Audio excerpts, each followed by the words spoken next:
Good morning. Well, it's morning for me at least. I don't know when you're watching this video, but so last night I put the freeze dryer. I didn't hit defrost because after that long batch of the chicken burrito filling and the lasagna stew, it was a super long batch.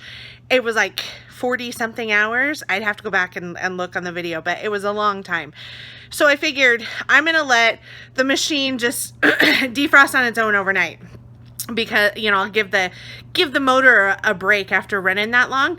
So I left the door open, which you can totally do. I wasn't gonna put a batch in until today, later sometime, but as luck would have it, it snowed last night here. Can you believe it? It's March and it snowed. So needless to say, my garage where the machine is a little on the chilly side. And even with the door open all night, can you see that frost? Or not the frost, see the ice? There's still ice in the machine. And it's plenty thick. Oh, there you go. That's a good picture of the sides. There's still plenty of ice in there. So I'm going to show you what I'm going to do to defrost it. Just learn as we go. I already checked to see. I'm like, oh, I take it back. Can I defrost? I take it back. I was so young and naive last night. But there's not the option to defrost anymore. But I found a workaround. So I'm going to show you here really quick what I'm going to do to defrost the machine today. Oh, and side note, my whole garage smells like garlic pretty bad. I didn't even have a whole lot of garlic in. Like, I think there wasn't any garlic in the chicken burrito filling, but I think the lasagna stew probably had garlic in it, but like not much. And whoo-wee, it smells like garlic in here a lot. So word to the wise.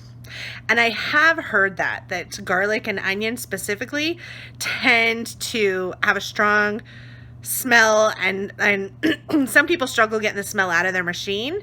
I'm hoping that's not the case, but I'm doing hamburger patties today, so I figure even if they have a little garlic flavor, bonus, right? It'll work for that.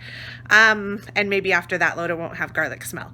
So keep that in mind if you do anything garlic or onions, that you may want to do kind of a something afterwards that you don't mind getting tainted with that smell or flavor a little bit.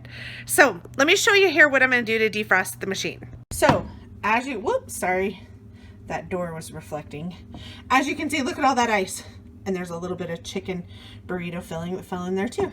Actually, I guess I'll just pull that out. Ooh, it's squishy. Just kidding. I'll clean it out after the ice now. Ew, that was not a pleasant surprise. So, I mean, that's pretty thick wall of ice. So I was hoping that would, and I'm sure some of it defrosted last night, but what I'm going to do, first I'm going to close the door, and I'm going to come up here. Oh, here, let me go back to the back page and I'll show you. Go back. There. Oh, no. We don't want to start. No. Cancel. Change my mind. Okay, cancel. There we go. Get to a point where we can cancel. Okay, so now for reals. I'm going to click on this up here. See how the options you have: freeze, heater, vacuum, aux relay. I'm not sure what aux relay is. I'll have to look that one up. But remember if you saw my first video when we first got this is where we did the testing for the freezer and the vacuum. Well, look, there's a heater option. So that's what I'm going to do. I'm just going to turn on the heater and let it defrost with the heater on.